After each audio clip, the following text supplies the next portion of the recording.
মাননীয় প্রধান উপদেষ্টা এবং আপনার সহকর্মীবৃন্দ, জাতীয় নেতৃবৃন্দ, আসসালামু আলাইকুম। আমরা এখানে দ্বিতীয়বারের মতো আলোচনার শুভ উদ্বোধন অনুষ্ঠানে এসেছি। এরপরে পুনর্বার আবার হবে কিনা অবশ্য জানি না, কিন্তু সংস্কার কমিশনের যে গতি, সেই গতি নিয়ে আমরা মোটেও সন্তুষ্ট হতে পারিনি। কারণ এই সংস্কারের জন্য আমরাই প্রধান প্রবক্তা।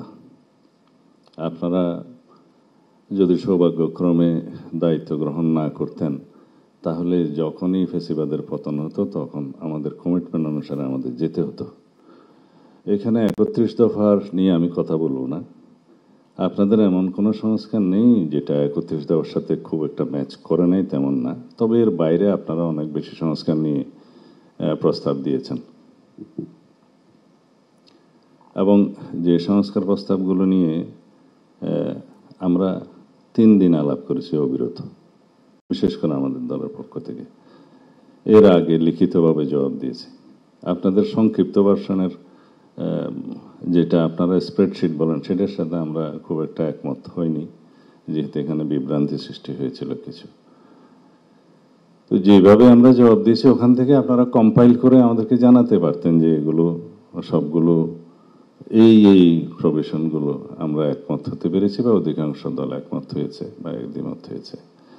এখন জানি না আপনারা কি কি চিহ্নিত করে পরবর্তীতে কথা বলবেন। এমনিতে আলাপ আলোচনা জানতে পেরেছি কিছুটা আপনারা আইডেন্টিফাইড করেছেন যে মেজর ইস্যুসগুলো নিয়ে আপনারা আলোচনা করবেন। কিন্তু আমরা যেন একটা বিষয়ে একমত হই যে let us agree to disagree on certain points, major issues, যেগুলো কখনোই হয়তো সবাই একমত হতে পারবেন না। যাই হোক, সংস্কার নিয়ে আর বেশি কথা বলবো না, বললে রিয়াজ ভাই কষ্ট পাবে। তো দ্বিতীয় হচ্ছে, আমি এখানে প্রশংসা করতে আসিনি, আমরা এখানে আলোচনা করতে এসেছি। এখন আপনাদেরকে যে বিষয়গুলো বোঝাতে পারেনি অবিরত, তো সেটাকে আজকে বোঝাতে পারবো মনে হয় না।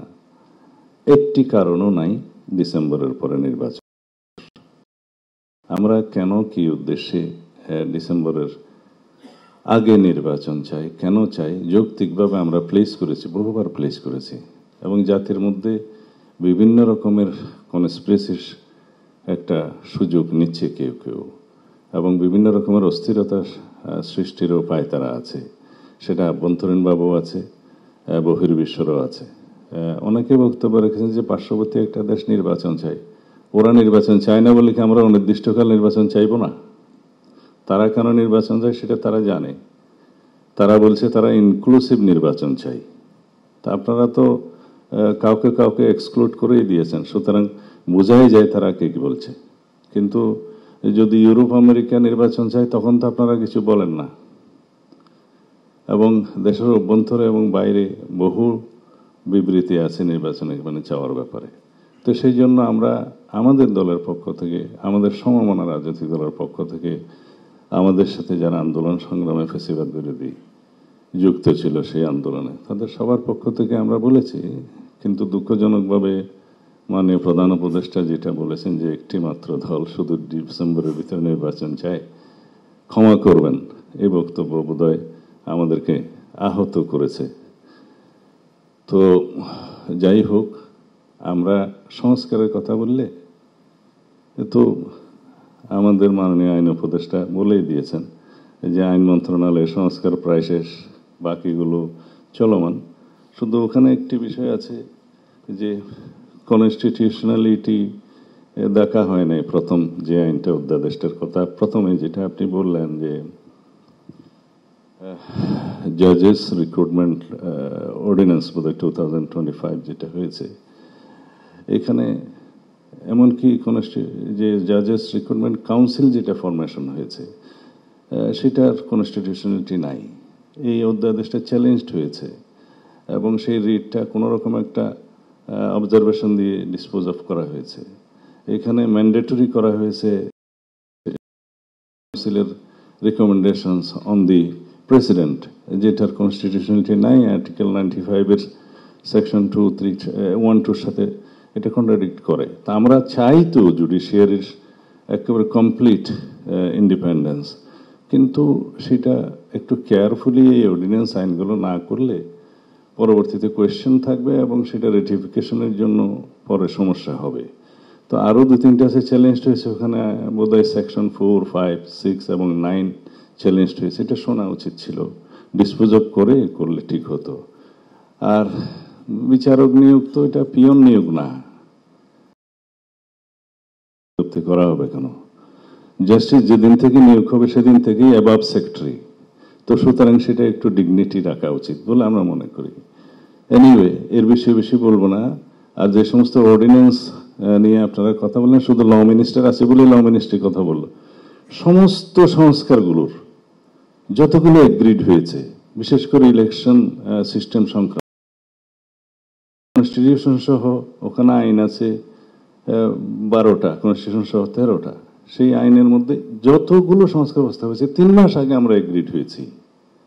এটা এখানে বদিউল আলম মজুমদার সাহেব আছেন, ইচ্ছা করলে এর ভিতরে সেগুলো অর্ডিন্যান্স করা যেত, ছোটখাটো সমস্তগুলো, অ্যাকসেপ্টিং দি কনস্টিটিউশনাল অ্যামেন্ডমেন্ট, যেটা প্রয়োজন হবেও না, এটা করে। আর অন্যান্য বিষয়ে জুডিশিয়ারির ক্ষেত্রে এবং প্রশাসনের ক্ষেত্রে, আপনার দুদকের ক্ষেত্রে, এটা তো বলতে গেলে অলমোস্ট সবাই এগ্রিড হয়েছে ম্যাক্সিমাম পয়েন্টে। 2-4টে যেটা হয়নি সেটা বাদ রাখতেন, তো সংস্কার তো শেষ। আর বিচার দৃশ্যমান হয়েছে। আর বিচারের মধ্যে কি কোনো রোডম্যাপ দেওয়া চায়? অনেকে বলেছেন বিচারে যদি রোডম্যাপ দিতে বলেন সেটা হবে ইনজাস্টিস, বিচারের রোডম্যাপ হবে না। বিচার শুরু হয়েছে, করার জন্য যা যা করা দরকার, ডিস্ট্রিক্ট সাপোর্ট, ইনকোয়ারি টিম বা প্রসিকিউশন টিম যা যা বাড়ানো দরকার, ট্রাইব্যুনাল বাড়ানো দরকার, যা কিছু সাপোর্ট দরকার সেটা সরকার করবে। আমাদের প্রয়োজন হলে আমরা কোঅপারেট করব, বিচার চলবে সেটার গতিতে। এবং সেটা তো বিচার এখানে সমাপ্ত হলেও আপিল হবে, আর অনেক কিছু হবে। তবে প্রধান উপদেষ্টা জাতি অবশ্যই দেখতে চাচ্ছে বিফোর 5th আগস্ট অ্যাটলিস্ট একটা বিচার যেন মানুষ রায় দেখতে পায়। অবশ্যই এর মধ্যে কোনো জোরাজুরি জবরদস্তি নেই, কিন্তু এটা জাতির প্রত্যাশা। এখানে আপনার একটু প্রশংসা করি, এই যে মাননীয় আইন উপদেষ্টা হোক, আইসিটি ট্রাইব্যুনাল হোক, একটা কেস কয়েকজন আসামি সেটা আইডেন্টিফাইড করেছেন, ট্রায়ালটা খুব শীঘ্র করা সম্ভব। এরকম আরো 1 to 10 পর্যন্ত করার জন্য আমি মাননীয় আইন উপদেষ্টাকে অনুরোধ করব। এগুলো প্রায়োরিটি, বাকিগুলো হবে। আমি কালকে ওখানে নিজে মামলা করতে যাব। আমার বিরুদ্ধে খুব কমপ্লেন উঠেছে আমি নাকি মামলা করছি, নাকের মধ্যে রহস্য আছে, সেজন্য কালকে যাব মামলা করতে। যাই হোক, সেগুলো পরে করলেও হবে। প্রায়োরিটি হচ্ছে এগুলো, মানুষ দেখতে চায়, জাতি দেখতে চায়। এবং আমরা যে কালকে দেখলাম সেটার প্রশংসা করি, যে এইভাবেই যেন ট্রান্সপারেন্টলি পুরো জাতি ওপেন কোর্ট ট্রায়াল দেখতে পায়। এনিওয়ে, মাননীয় প্রধান উপদেষ্টা, আমাদের উপরে আপনি মনক্ষুণ্ণ হবেন না। আমাদের চাইতে বেশি সাপোর্ট আপনাদেরকে আর কেউ দিয়েছে বলে আমি জানি না।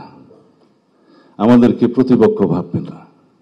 পুরো উপদেষ্টা মণ্ডলীর কর্মকাণ্ডে কোনো কোনো সময় আমাদের মনে হয়েছে যেন আমরা অপোনেন্ট বা প্রতিপক্ষ, সেটা আমাদেরকে বুঝতে দেবেন না। আপনারা দয়া করে আদালতের রায় বাস্তবায়ন করে, যেখানে আইনের শাসন নাই, মানুষ যাতে মনে না করে যেখানে আদালতের রায় বাস্তবায়ন হচ্ছে না, সেটা এখন দৃশ্যমান হচ্ছে। আমাদেরকে বাধ্য হয়ে রাস্তায় যেতে হচ্ছে, মানুষকে বাধ্য হয়ে রাস্তায় যেতে হচ্ছে। আমরা সেটা আপনার কাছে আশা করি না। এই দেশের মানুষ এই উপদেষ্টা মণ্ডলীর কাছে নিরপেক্ষ আচরণ আশা করে, সেটা আপনাকে দেখতে হবে। আমরা যে শুধুই কমপ্লেনের বাস্কেট খুলে আপনার কাছে যাই তা নয়, সেটা আপনার হাতকে স্ট্রেনদেন করার জন্য যাই। এই জাতিকে বুঝাতে দিতে চাই যে আমরা সর্বোচ্চভাবে সহযোগিতা করছি। আর সবসময় প্রশংসা নিয়ে যদি আপনার কাছে যাই, যে সমস্ত লোকজন উপদেষ্টা মণ্ডলীর শুধু আপনাকে বাইরের দৃশ্য সম্পর্কে বলে না, শুধুমাত্র প্রশংসা করে, সরকার তো কয়েকবার দেখছি, বিরোধী দলও দেখছি, তারাই হচ্ছে সবচাইতে বেশি ক্ষতি করে সরকারের সমালোচনা যারা বেশি করে, আপনার ঘরের মধ্যে যারা আপনার সমালোচনা করবে, ধরে দেবে, তারা আপনার বন্ধু। আমরা আপনার বন্ধু। আমরা হয়তো বাইরে আছি, কিন্তু সবচেয়ে বেশি আপনাকে সমর্থন করব। দয়া করে সবকিছু বিবেচনায় না করে একটা রোডম্যাপ দিবেন, ডিসেম্বরের ভিতরে নির্বাচনের জন্য, সেটা আমাদের দাবি।